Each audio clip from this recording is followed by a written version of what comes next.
Kata Ibnu Athaillah,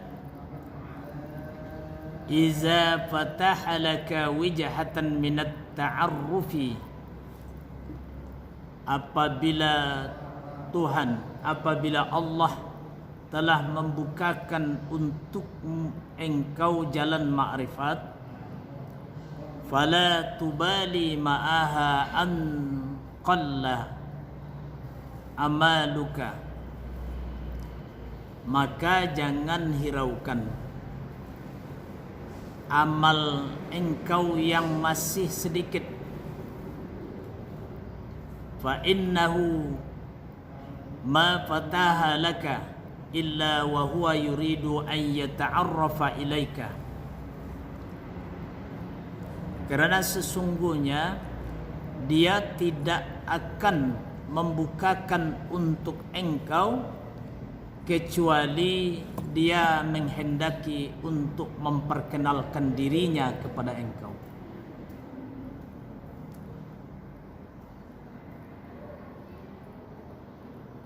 Alam ta'lam anna ta'arrufa huwa muriduhu alaika.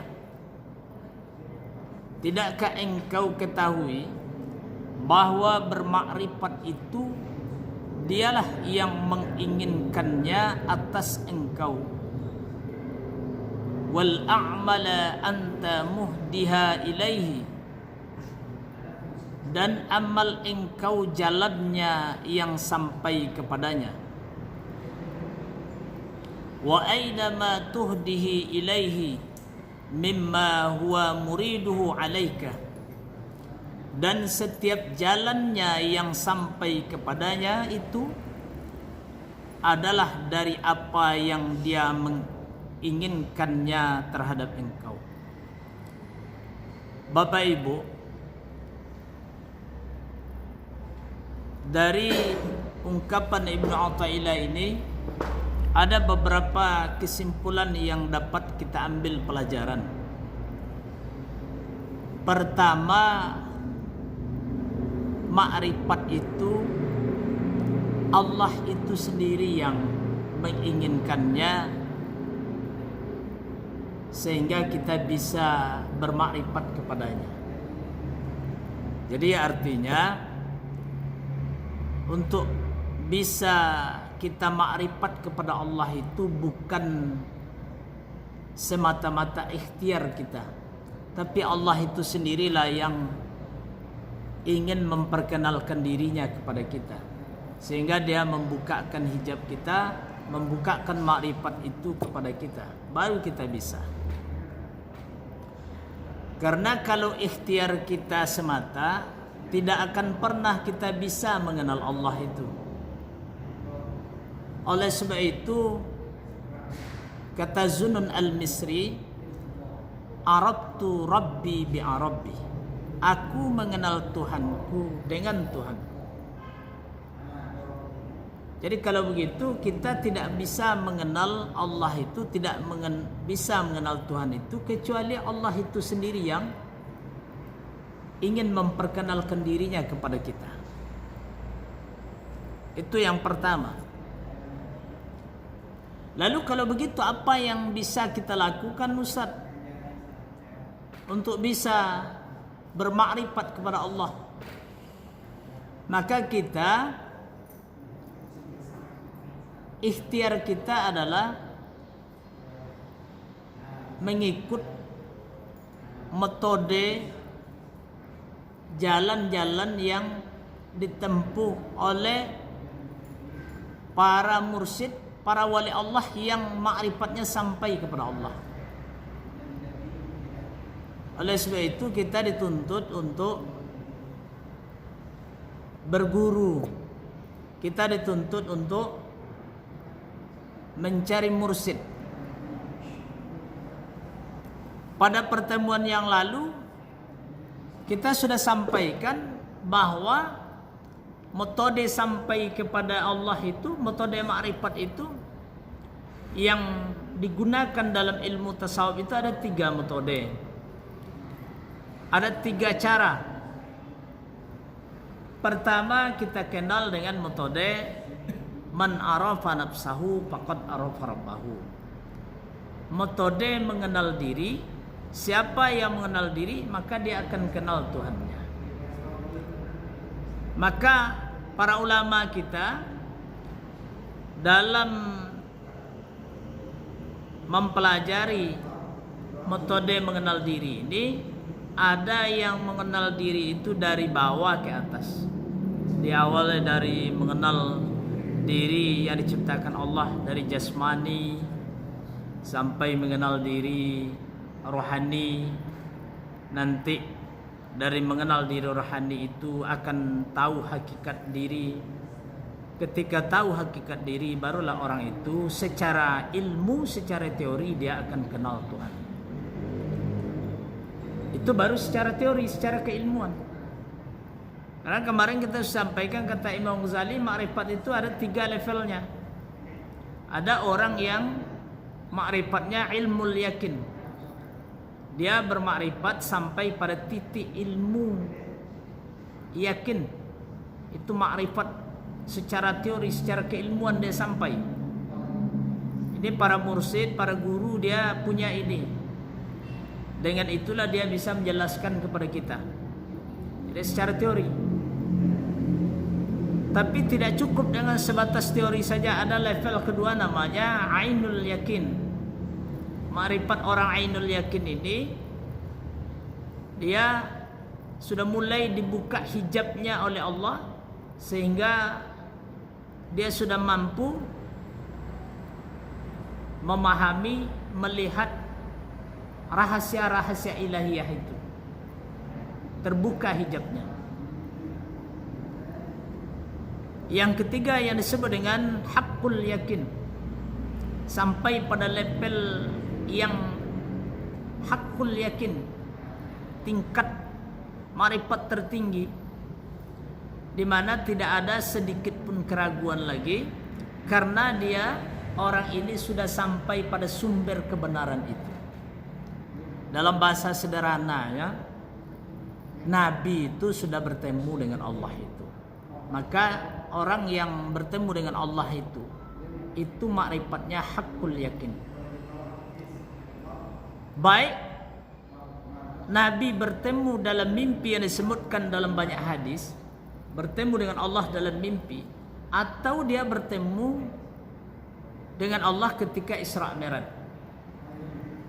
Ini memang terjadi perbedaan pendapat kalangan ulama. Ada yang mengatakan Nabi itu ketika Isra Mi'raj itu tidak bertemu dengan Allah. Dia hanya menerima perintah sholat. Kalau hanya menerima perintah sholat itu tidak perlu ke langit, tidak perlu naik sampai ke aras. Dia bisa diwahyukan Allah. Tapi kenapa dia mesti Isra Mi'raj sampai ke Sidratul Muntaha? Itu berarti ada sesuatu yang istimewa. Tidak sebatas menerima perintah sholat saja. Oleh sebab itu sebagian ulama bahwa di samping menerima perintah sholat, Nabi ketika Isra Mi'raj itu bertemu dengan Allah. Maka keyakinan yang ada pada diri Muhammad itu, karena dia sudah bertemu dengan sumber kebenaran itu disebut dengan haqqul yakin. Kalau dalam surah Al-Anfal, orang yang sampai pada haqqul yakin ini itu diberikan 3 keistimewaan oleh Allah dalam kehidupannya. Pertama, derajatnya ditinggikan Allah. Yang kedua, dosanya diampuni. Yang ketiga, rizqun karim. Dia akan mendapatkan rezeki yang mulia dari Allah Subhanahu wa taala. Itulah Rasulullah SAW di antaranya. Apakah kita bisa sampai di situ? Kita berpeluang untuk itu, meskipun tidak seperti Rasulullah SAW. Tapi haqqul yakin itu kalau kita melihat pada ayat ulaika humul mu'minuna haqqo, maka sebenarnya itulah tingkat makrifat yang paling tinggi, mukmin yang hakiki, yang hak itu yang disebutkan dalam Al-Quran. Jadi metode pertama mengenal diri. Ada yang mengenal dari bawah ke atas. Ada juga metode mengenal diri itu dari atas ke bawah. Sebelum alam ini diciptakan sampai alam ini diciptakan terzohir seperti saat ini. Itu dikenal dengan metode martabat 7. Itu dari atas ke bawah. Nanti pada akhirnya orang ini juga akan mengenal hakikat dirinya. Ketika dia mengenal hakikat dirinya, dia akan kenal Tuhan. Tapi sekali lagi saya ingatkan, jangan salah memahami, mengenal Tuhan itu tidak sama seperti kita mengenal orang. Ya. Kemarin kita sudah sampaikan bahwa di level ma'rifat, level yang tadi tidak bisa kita ikhtiarkan itu, yang murni natijah pemberian dari Allah, itu sudah main zauq dah, sudah main rasa. Jadi kalau begitu mengenal Tuhan itu memakai zauq itu. Itu kesimpulan yang pertama, bahwa ma'rifat itu pada akhirnya bukanlah sesuatu yang bisa kita capai dengan semata-mata ikhtiar kita, tapi di situ ada natijah pemberian dari Allah Subhanahu wa taala, ada anugerah dari Allah. Kita hanya menerima anugerah itu dengan cara mempersiapkan diri, membersihkan hati, dan mengikut metode-metode jalan-jalan yang ditempuh oleh para mursyid dan para wali Allah yang sampai ma'rifatnya. Itulah perlunya kita berguru kepada mursyid yang ma'rifatnya sampai kepada Allah Subhanahu wa taala. Yang kedua, dari ungkapan Ibnu Athaillah itu, pelajaran yang dapat kita ambil bahwa makrifat itu diberikan Allah kepada siapa saja yang dikehendakinya. Itu tidak semata-mata tergantung orang banyak amalnya atau tidak banyak amal. Jadi bisa saja orang yang biasa-biasa saja, tapi bukan berarti dia meninggalkan perintah Allah, bukan itu maksudnya. Artinya dari sisi amalan-amalan sunnah dia biasa-biasa saja, yang wajib dikerjakannya. Tapi dari sisi ketaatannya tidak begitu menonjol. Jadi amal-amal sunnah itu tidak banyak. Nah, bisa saja orang yang seperti itu yang dibukakan ma'rifat oleh Allah. Oleh sebab itu tadi Ibnu Athaillah mengatakan, "Iza fataha laka wijhatan min at-ta'arrufi fala tubali ma'aha an qalla 'amaluka." Kalau Allah yang sudah membukakan, yang sudah ingin memperkenalkan diri kepada kita, itu tidak peduli amal kita banyak atau tidak. Jadi Allah bisa saja amalnya biasa-biasa. Tapi apa yang paling penting di situ, karena ilmu tasawuf itu banyak bicara tentang hati. Yang paling penting karena hati itu wadahnya. Itu pasti orang yang diberikan Allah itu adalah orang-orang yang membersihkan hatinya. Sebab tidak mungkin sesuatu yang suci bercampur dengan sesuatu yang hina dan rendah nilainya. Jadi artinya kalau hati dipenuhi oleh sesuatu sifat yang rendah, duniawi, sifat hasad, dengki, itu tidak mungkin. Maka orang-orang yang diberikan Allah ma'rifat itu adalah orang yang hatinya itu sendiri sudah dibersihkan. Itu bagian dari ikhtiar kita, bahwa kita membersihkan hati. Maka oleh sebab itu dalam konsep Imam Ghazali, makam pertama yang wajib dilewati oleh orang yang ingin mendekatkan diri, ingin sampai kepada Allah itu adalah makam taubat. Artinya Imam Ghazali ingin menyampaikan kepada kita, tidak mungkin Allah memberikan, ya kalau Allah mau ya pasti bisa saja. Cuma secara teori sangat tidak mungkin Allah memberikan kepada orang yang sama sekali tidak tersentuh oleh nilai-nilai agama dalam hatinya. Artinya dia bergelimang dosa, tak sedikit pun dia ada nilai-nilai keagamaan selama yang dia lakukan, itu tidak mungkin. Maka awalnya pasti diawali dia orang itu mengikut makam taubat. Dia bertobat walaupun dia ahli maksiat, lalu dia sadar dia bertobat. Itu berpeluang meskipun amalnya belum banyak. Tapi dia sudah mengikut memasuki makam taubat. Apa itu makam, Ustaz? Sebenarnya secara sederhana makam itu sesuatu yang sudah menjadi kebiasaan bagi kita.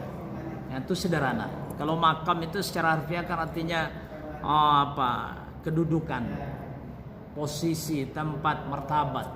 Tapi secara sederhana makam itu artinya sesuatu yang sudah menjadi kebiasaan bagi kita. Jadi kalau ibarat kita menuntut ilmu atau menuntut petua dalam istilah orang Melayu, lah menjadi darah daging petua itu. Itu berarti sudah menjadi makam. Jadi kalau dia makam taubat, berarti taubat itu sudah menjadi kebiasaan dia. Itu sudah menjadi makam bagi dia. Karena kalau belum menjadi kebiasaan berubah-ubah, itu hal dalam istilah tasawufnya atau ahwal, berubah-ubah. Cuma makam ini lebih berkaitan dengan kedudukan dalam keyakinan, martabat dalam keyakinan. Namun secara sederhana bisa kita pahami makam itu sesuatu yang sudah menjadi kebiasaan kita. Itu sederhana mungkin. Jadi kalau Bapak Ibu masuk ke makam taubat, berarti sudah menjadi kebiasaan taubat itu. Nah, di situ berpeluang orang itu akan dibukakan hijabnya oleh Allah sehingga dia bermakrifat kepada Allah. Barulah Allah membukakan hijab, dan Allah yang menginginkan orang itu untuk makrifat kepadanya. Berpeluang.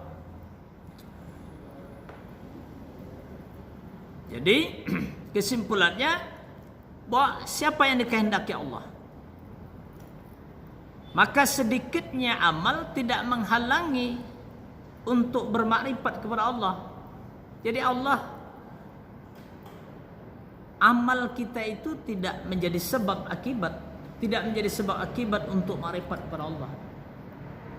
Oleh sebab itu jangankan untuk makrifat, untuk masuk surga saja Nabi menyebutkan amal itu tidak menjadi syarat mutlak untuk masuk surga. Tapi syarat mutlak masuk surga itu rahmat Allah. Karena surga itu sendiri adalah rahmat Allah. Namun amal itu jalan untuk mendapatkan rahmat. Ya, kalau bahasa lainnya tadi metode. Kalau dalam bahasa tasawufnya tarekat. Jadi amal itu bagian dari tarekat. Oleh sebab itu kemarin kita sampaikan jalan untuk sampai kepada Allah itu ada 4 jalan. Ada jalan syariat, ada jalan tarekat. Jadi amal itu jalan untuk menyampaikan kita kepada Allah. Nah, kalau dibawa kepada rahmat tadi, jalan untuk mendapatkan rahmat. Kalau rahmat itu yang membuat kita masuk ke dalam surga, maka amal itu jalan untuk mendapatkan rahmat itu. Jadi kata Nabi, tidak seorang pun di antara kamu yang masuk surga karena amalnya. Sehingga sahabat bertanya kepada Nabi, wala anta ya Rasulullah, apa termasuk engkau? Kata Nabi, termasuk saya. Saya tidak masuk surga karena amal saya. Illa birahmatin minallah. Kecuali yang menjadi syarat mutlak untuk masuk surga itu adalah rahmat Allah. Karena kalau begitu artinya ada orang yang nanti amalnya banyak tapi tidak mendatangkan rahmat. Iblis itu dalam beberapa penjelasan para ulama, dia sudah beramal banyak itu. Sebelum dia diusir dari surga itu sudah 1000 tahun dia beramal.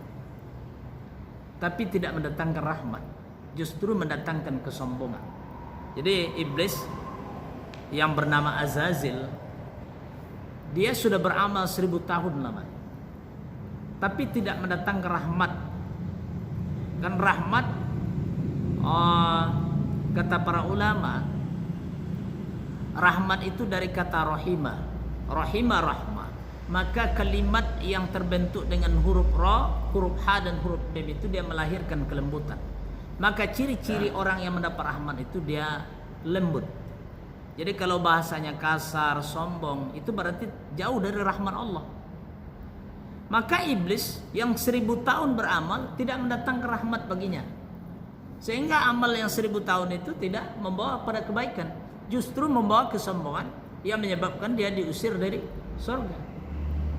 Artinya apa? Akan ada orang yang beramal, bisa jadi dengan amalnya itu dia melahirkan kesombongan, tidak melahirkan kelembutan, tidak mendatangkan rahmat, tidak membawa pada kebaikan, tapi membawa kepada kesombongan, merendahkan orang, meremehkan orang.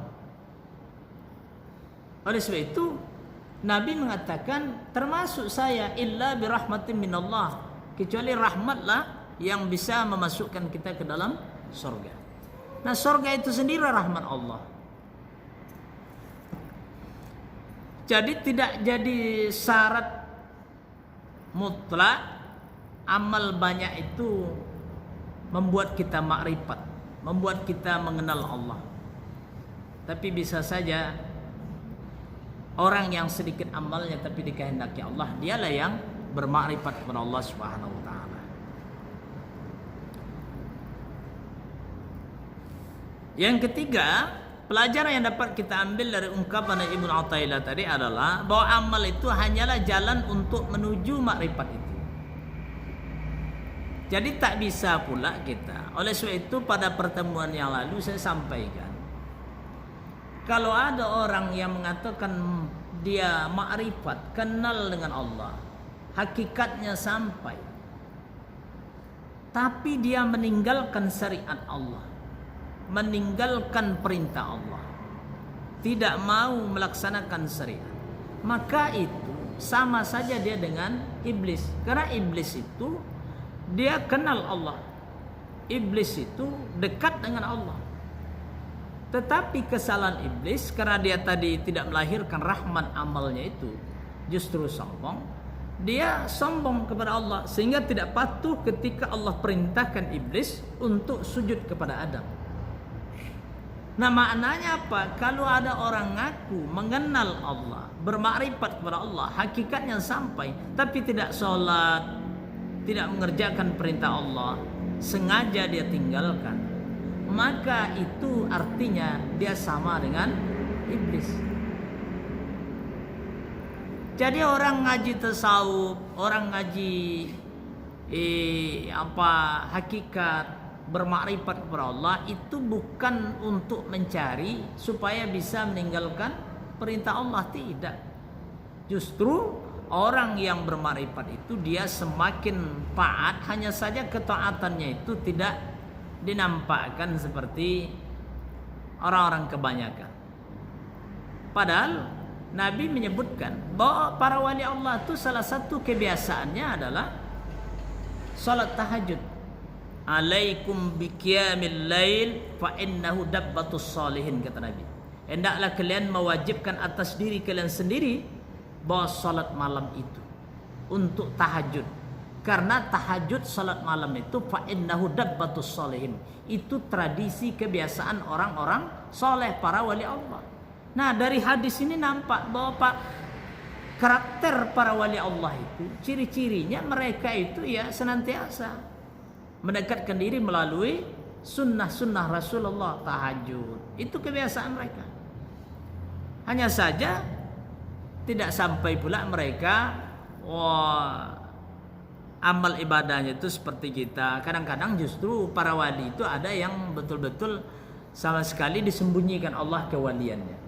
Oleh sebab itu para ulama membagi, ada wali itu wali masyhur, ada yang wali mastur. Wali masyhur itu wali biasanya dari kalangan sufi yang dia ditunjuk sebagai mursyid, karena dia memang Allah berikan kelebihan dan ditunjuk menjadi wali itu untuk menjadi uswah, tauladan bagi umat.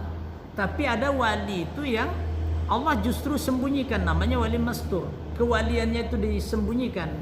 Dia tidak untuk ditauladani orang. Bahkan dia ini justru kewaliannya itu untuk menjadi fitnah bagi orang lain. Jadi ada wali mastur, yang termasuk pada wali mastur ini ada wali malamatiyah namanya. Itu dia kalau keseharian tidak nampak kewaliannya. Bahkan cenderung wali seperti ini dia bertingkah aneh. Jadi kan sering bapak ibu mungkin mendengar kisah-kisah wali yang aneh kelakuannya.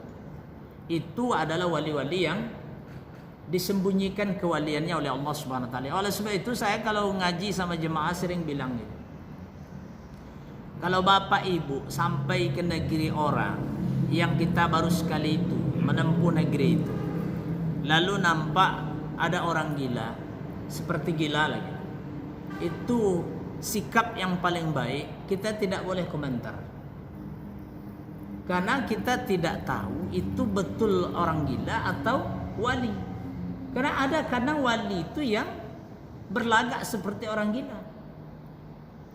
Kita tidak tahu, kecuali orang gila di kampung kita yang kita sudah tahu dari dulu dia memang gila, stres. Kalau kita baru sampai di sana, mana kita tahu? Bagaimana kalau Allah sedang menguji kita untuk mendatangkan fitnah? Dia wali belagak seperti orang gila, kelakuannya aneh-aneh. Nah, maka kita mesti sikap kita diam. Nah, itu ada wali yang seperti itu. Jadi kalau yang bapak ibu bayangkan wali yang apa yang bagus-bagus, itu memang itu wali yang ditunjuk sebagai wali mastur, yang dia ditunjuk untuk menjadi uswah, tauladan. Dan biasanya ini dari kalangan sufi, orang-orang yang secara keilmuan dia betul-betul mendalami, memahami ilmu tasawuf. Tapi kalau wali-wali mastur tadi, terkadang dia tidak, dari sisi keilmuan dia tidak begitu memahami. Oleh sebab itu dia tidak ditunjuk untuk menjadi uswah dan tidak bisa dijadikan mursyid. Dan dia bukan datang untuk menjadi mursyid, bukan datang untuk menjadi guru. Ya. Dan oleh sebab itulah wali itu kata para ulama banyak. Itu yang ketiga. Jadi amal kita itu hanyalah jalan untuk menuju makrifat itu. Maka baik amalan syariat, amalan tarekat, itu semuanya dalam rangka menuju makrifat. Kemarin kita sampaikan secara sederhana, kata saya, kalau ibarat jalan ini sambung menyambung. Syariat itu menghantarkan kita kepada tarekat. Dari tarekat itu kita berjalan sampai kepada hakikat. Hakikat itu menyampaikan ke depan gerbang makrifat itu. Itu ibarat kita mencari rumah teman, hakikat itu sampai ke depan pintu itu. Nah, kalau sudah masuk itu wilayahnya makrifat. Oleh sebab itu masuk ke dalam rumah itu mainan zauq. Karena kalau kita sudah masuk, misalnya kita sampai di rumah teman, kita sudah masuk rumah, kan kita tak pernah memikirkan lagi itu perjalanan kita sampai ke rumah tadi. Misalnya bapak ibu pergi ke rumah saya ke Kerinci, berjalanlah, katakanlah ikut jalan raya lintas timur itu syariat. Nanti masuk jalan Akasia itu tarekat. Masuk gang rumah saya itu katakanlah hakikat. Sampailah di pintu. Ketika bapak sudah duduk di dalam rumah saya, kan tak pernah dipikirkan lagi tadi saya jalan dari sini ke sini, kan tidak pikirkan. Itu semua kita menzok, sudah rasa. Kita sudah merasa sekarang di dalam rumah. Itulah perumpamaan. Tapi kalau kita masih jalan di syariat, kita masih ngaji-ngaji itu. Kalau di jalan raya misalnya kita masih lihat rambu-rambu. Rambu-rambu itu dalam bahasa apanya itu aturan, hukum-hukum yang mengatur. Itulah Al-Quran dan hadis. Kita terikat oleh rambu-rambu. Kalau rambunya bilang belok kanan, kita belok kiri, ya masuk jurang. Tapi kalau bapak sudah duduk di dalam rumah saya, itu tidak ada fungsi rambu-rambu lagi. Yang ada apa nanti ketika dalam rumah itu, paling bapak menjaga adab ketika di rumah saya. Maka bisa saja aturan-aturan yang tadi di jalan tadi tak ada fungsinya di dalam rumah itu. Ya memang tak tak berlaku rambu-rambu lagi di situ. Oleh sebab itulah kasus-kasus khariqul ada. Ya, khariqul ada itu kejadian-kejadian aneh itu yang bertentangan dengan syariat itu namanya dalam ilmu tasawuf disebut dengan khariqul ada. Nah, itu kenapa bisa begitu? Karena kalau perumpamaannya para wali dan para nabi yang diberikan peristiwa khariqul ada itu adalah karena dia makrifatnya itu sampai dan dia sudah memiliki keistimewaan di sisi Allah itu.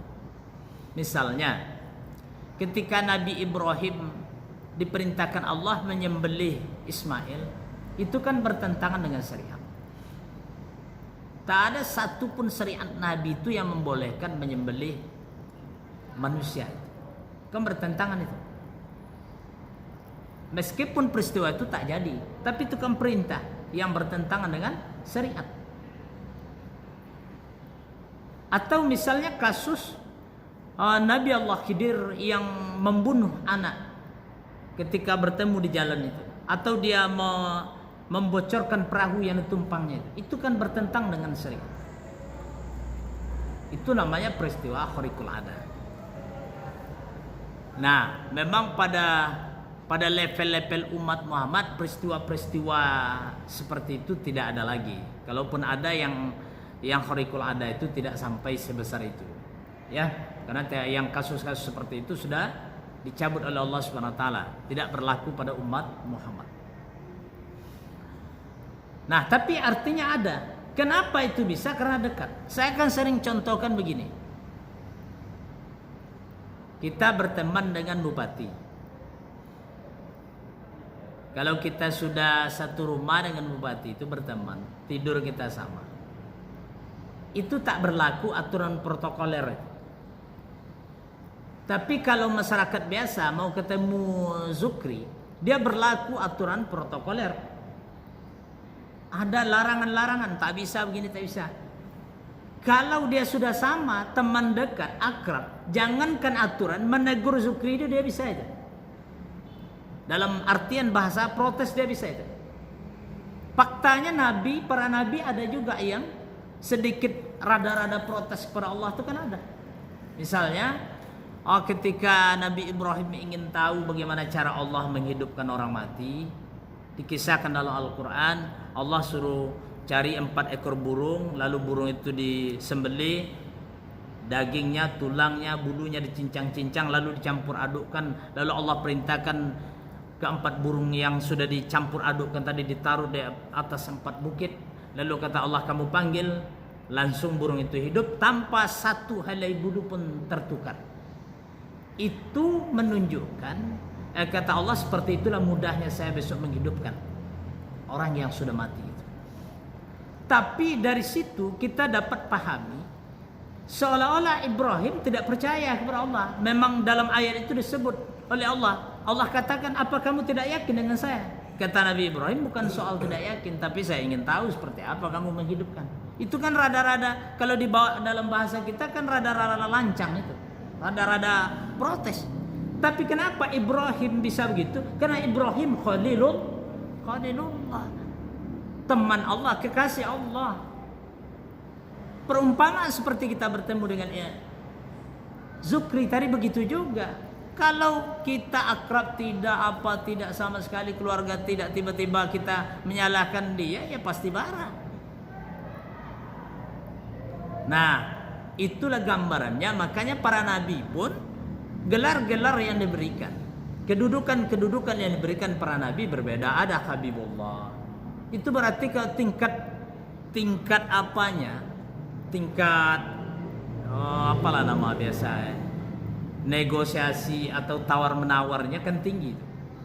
Makanya Nabi ketika Isra Mi'raj itu kan tawar menawar itu. Dari salat 50 minta kurang kan tawar menawar namanya itu. Karena siapa Muhammad Habibullah. Nah, kasus kedekatan seperti itulah maka ada kadang-kadang para wali Allah itu yang khariqul ada. kelakuannya aneh, terkesan aneh oleh orang syariat, oleh orang umum, dianggap aneh. Padahal itu tidak aneh, bagi dia biasa, karena dia begitu dekat dengan Allah. Nah, menurut pandangan orang umum, orang syariat itu salah. Itulah pasalnya ternyata di dalam kajian ilmu tasawuf pun perlu juga kajian-kajian itu. Dalam penyampaiannya Nabi mengingatkan khatibun nas ala qadri ukulihim, menyampaikannya itu harus sesuai dengan kadar orang yang menerimanya. Sehingga muncullah istilah di kalangan ulama-ulama sufi, kadang ada ilmu itu yang disebut dengan ilmu rahasia. Sebetulnya bukan ilmu rahasia tak boleh dipelajari orang, cuma ada ilmu itu yang kalau dibuka orang bisa salah paham, akhirnya timbul fitnah. Maka ilmu seperti ini harus memberikannya sesuai dengan kadar orang yang menerima. Kalau dia betul-betul serius ingin belajar, ya silakan kasih. Maka dikenallah dengan istilah baiat di dalam ilmu tasawuf. Tak bisa diceramah-ceramah umumkan. Karena kalau tidak dibaiat orang ini, tidak dia sungguh-sungguh belajar, dia nanti di mana tempat dia cerita tentang itu. Duduk kedai kopi, ceritanya seperti baru kemarin dia bertemu dengan Tuhan itu. Apa tak bahaya yang kayak gitu? Oleh sebab itulah para ulama menjaga. Kemudian yang keempat, pelajaran yang dapat kita ambil dari ungkapan Ibnu Athaillah As-Sakandari tadi, amal yang menuju jalan untuk makrifat kepada Allah itu ternyata Allah sendiri yang menentukannya. Ya. Jadi yang menentukan apa amalan yang harus kita amalkan untuk sampai kepada Allah itu ternyata Allah itu juga yang menentukannya. Maka dalam istilah ilmu tasawuf ada tanzil namanya. Tanzil itu Allah menentukan amal dan ilmu yang harus dia amalkan. Sehingga dengan ilmu dan amal yang dia pelajar, dia paham, dia amalkan itu, dia wiridkan itu, dia merasa itulah jalan yang menyampaikan dia kepada Allah dan membawa pada ketenangan batinnya. Oleh sebab itu saya sering sampaikan begini, kalau bagi saya ilmu itu mau orang syariat, mau orang tarekat, mau orang apapun pahamnya, bagi saya tak masalah. Karena memang Allah itu menurunkan ilmunya itu, setiap cabang ilmunya itu ada ahlinya dan ada jamaah pengikutnya. Misal ada orang ahli dalam bidang fikih, dia betul-betul memahami fikih dan dia sudah merasa nyaman dan tenang batinnya dan merasa ibadahnya sudah betul-betul dia nikmati dengan belajar ilmu fikih itu. Itulah tanzil dia. Ada kalanya orang seperti ini tidak perlu kita paksakan dia mesti belajar ilmu tasawuf, tidak. Saya sering bilang, saya tidak pernah orang nyuruh-nyuruh ngaji kamu harus tidak. Karena akan ada tanzilah, ada orang itu yang dia sudah merasa nyaman, tenang dia dengan Quran, hafal Quran, dia sudah cukup, dia itu tenang batinnya. Berarti itulah tanzil dia. Ada orang yang tenang dengan ilmu fikih, ada orang yang tenang dengan ilmu tauhid. Meskipun dia tidak boleh menafikan, meniadakan cabang-cabang ilmu yang disepakati oleh ulama-ulama Ahlus Sunnah wal Jamaah. Ahlus Sunnah wal Jamaah itu 3 cabang ilmu ini wajib dipelajari setiap mukmin. Ilmu fikih atau ilmu fiqh, ilmu tauhid, ilmu tasawuf. Nah, tapi dia kalau dia betul sudah merasa nyaman dengan ilmu yang dia punya, tidak mesti dia mendalami, dia tahu saja dasar-dasarnya cukup. Kalau ilmu tasawuf dia tahu saja tentang akhlak, sudah itu. Kalau dia sudah nyaman, misalnya dia menjadi seorang hafiz, dia sudah nyaman, dia tahu tasawuf itu kan salah satu cabangnya ya akhlak. Dia tahu aja dia tentang akhlak itu, ya sudah, karena dia tanzilnya itu. Tapi ada orang misalnya udah belajar ilmu fikih, sholat sudah rajin, batinnya tidak tenang juga, angkat takbirnya sampai 5 kali, ini ada masalah dengan hatinya dia. Itu perlu dia ngaji ilmu tasawuf. karena dia tidak nyaman dengan ilmu yang dia punya sekarang. Orang kalau sampai 5 kali angkat takbir itu bermasalah hatinya. Itu dia butuh ilmu tasawuf untuk menenangkan hati. Begitu cara menyikapi sehingga kita tidak lagi serang menyerang, salah menyalahkan. Nah, begitu konsepnya. Maka Allah yang tentukan itu, kamu nih harus mengamalkan ini, zikir ini. Kalau dalam ilmu tasawuf ya rata-rata kan sunnah, amalan sunnah yang diperintahkan dalam ilmu tasawuf ya zikir, selawat. Nah, kamu nih amalkan selawat segini, kamu amalkan zikir. Itu persoalannya, tanzil itu Allah yang tentukan. Oleh sebab itu kita tidak boleh memaksa orang. Ya mau ngaji ya udah, tak mau ngaji ya nggak apa-apa, tidak ada persoalan. Kita tidak boleh memaksakan. Barangkali karena waktu sudah masuk, itu yang dapat saya sampaikan.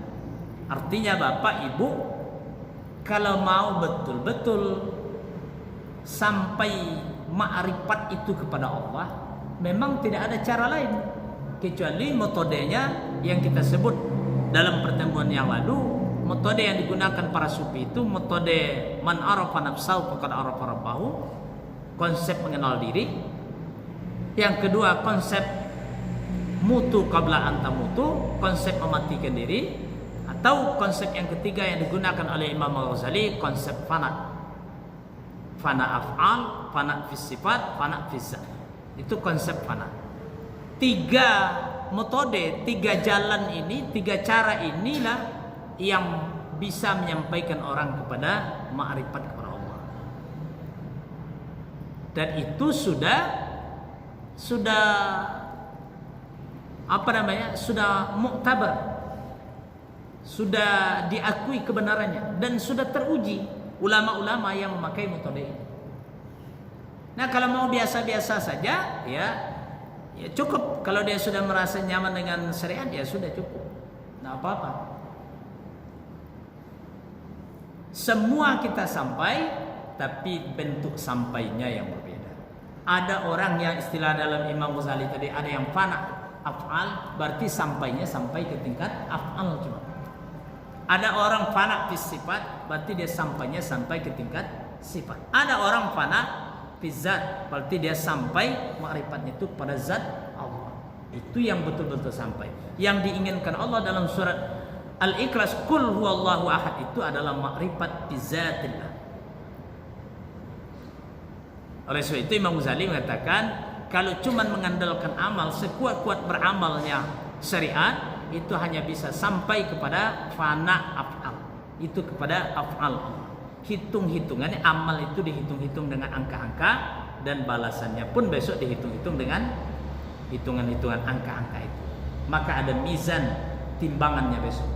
Tapi orang yang sampai pada bizatillah, itu tadi seperti yang saya sebut tadi. Kalau dia sudah bersama seperti apa bupati sudah berteman, itu tak berlaku lagi hukum protokoler. Maka hitungannya bukan hitungan angka-angka, timbang menimbang lagi. Karena wilayah itu tidak wilayah malaikat. Karena malaikat itu ketika Nabi Isra Mi'raj itu, Jibril itu hanya bisa sampai ke Sidratul Muntaha. Ketika Nabi bertemu dengan Allah itu di mustawa itu, di aras itu tidak ada situ wilayah malaikat. Artinya akan ada amal-amal tertentu orang-orang yang sampai ma'rifat pada tingkat fizatillah tadi yang di luar catatan malaikat. Sedangkan puasa saja Nabi sebutkan, Allah menyebutkan dalam hadis qudsi itu, puasa itu langsung Allah itu. Artinya tidak hitungan angka-angka yang ditulis dalam catatan malaikat. Semoga bermanfaat apa yang kita sampaikan ini. Kalau benar tentu datang dari Allah, kalau salah tentu kesalahan saya. Kita tutup sama-sama baca hamdalah. Alhamdulillahirabbil alamin. Wabillahi taufiq wal hidayah. Wassalamualaikum warahmatullahi wabarakatuh.